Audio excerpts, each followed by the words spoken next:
Every morning in Mumbai, something extraordinary happens. Trains arrive every 2 to 3 minutes. Platforms overflow instantly. Doors close, sometimes symbolically. And millions of people move anyway. Mumbai doesn't just have traffic. Mumbai has transport density. The extreme version of moving people when space, time, and patience are all limited. This episode is not about buildings. It's about how mobility works when density pushes transport systems beyond design limits, and what Mumbai teaches other developing cities about surviving, failing, and fixing urban transport. If transportation were a stress test, Mumbai would already have broken the machine. This course is a part of Module 4 of Urban Transportation in Developing Countries under the title City Case Studies, looking at how different cities handle chaos. If you like the topic, subscribe on the top right of your screen. I'm Ushman Nasuni. It's Urban History.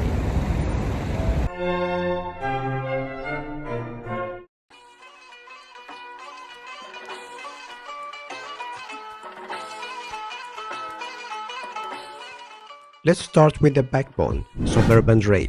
Mumbai's local trains carry about 8 million passengers per day, operate on about 465 kilometers of track, run at peak frequencies of 2 to 3 minutes, and reach passenger densities of 3 to 4 times higher than design capacity.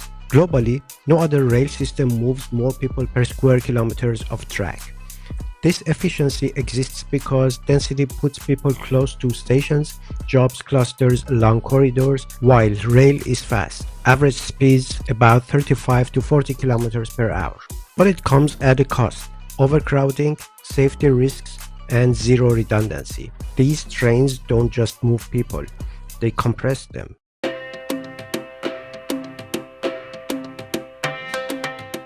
Mumbai's rail success is also its weakness.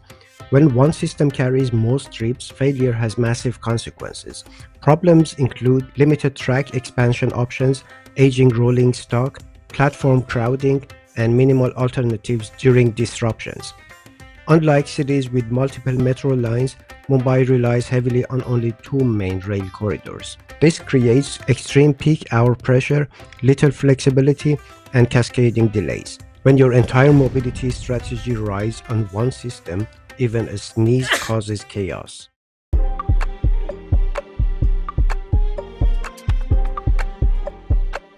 Mumbai is now expanding metro lines aggressively. Current plans include more than 300 kilometers of metro lines planned plus under construction, east-west connectivity previously missing, and better integration with suburban rail. Transport benefits are redistribution of passenger load, reduction of pressure on local trains, and improving cross-city travel times. But timing matters. Density already peaked, travel demand already locked in, and land use patterns already set. The metro is arriving like a firefighter after the building learned to live with fire.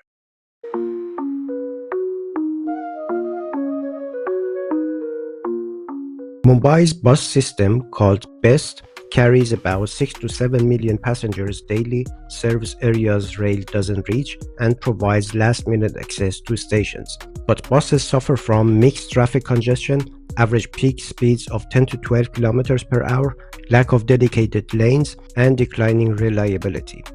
This weakens buses' role as a rail partner. Transport lesson is: rail without fast buses equals incomplete system.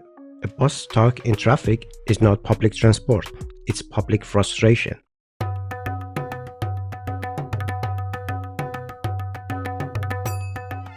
In Mumbai, 40 to 50% of travels involve walking. Most rail and bus trips begin and end on foot. Yet, sidewalks are narrow and missing. Station access is chaotic, and pedestrian fatalities are high.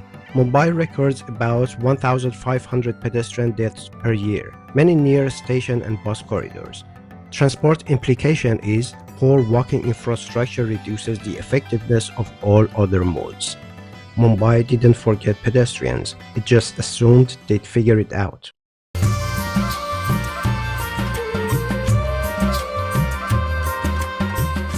Mumbai's transport gap isn't long-distance travel, it's last-mile access. From home to station and from station to job. Solutions exist. For example, feeder buses, shared rickshaws, regulated informal services, and safe walking corridors. But coordination is weak. The result is people choose motorcycles or cars over convenience. Congestion worsens and equity suffers. People don't choose cars because they love traffic. They choose them because walking scares them.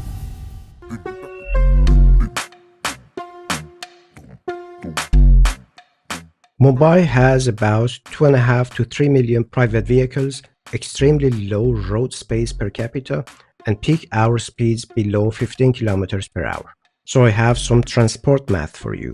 Cars move few people, consume enormous space, and block buses and emergency vehicles. Yet policy doesn't strongly discourage car ownership and prioritizes flyovers over bus lanes. In Mumbai, cars aren't a transport solution, they are a spatial misunderstanding.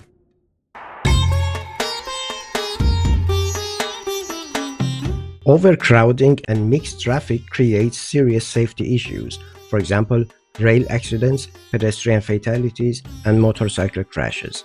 Mumbai records thousands of transport-related injuries annually, as well as safety risks concentrated among low-income commuters. And there is transport inequality. The poorest travel the most dangerously, and the wealthiest travel the most comfortably. In Mumbai, safety is inversely proportional to income.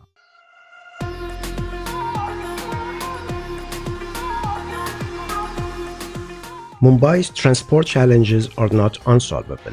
Effective solutions include increasing rail capacity, signaling upgrades, longer trains, completing metro integration, dedicating bus lanes, redesigning station access, protecting pedestrian space, and managing car use through pricing and parking control. These are not radical ideas. These are transport fundamentals. The problem is not knowledge, it's follow-through.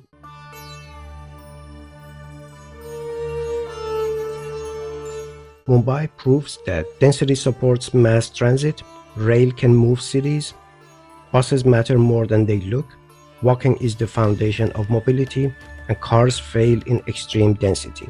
For developing cities, density without transport investment becomes suffering.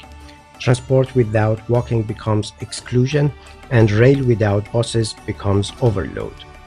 Mumbai doesn't show us what density breaks, it shows us what transport neglect does.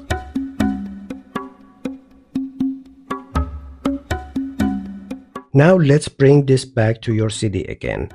What mode carries most people where you live? Rail, buses, walking, or cars? Is public transport expanding faster than travel demand? Do pedestrians feel safe reaching stations? Are cars prioritized even when space is limited? And a key question, if your city becomes as dense as Mumbai tomorrow, would your transport system survive or collapse immediately? Share your city and your thoughts in the comments. Because density is not the enemy, bad mobility is. The next episode will be Cairo's traffic culture, a story of survival, honking, and informal order. Chaos continues. Transport reveals everything.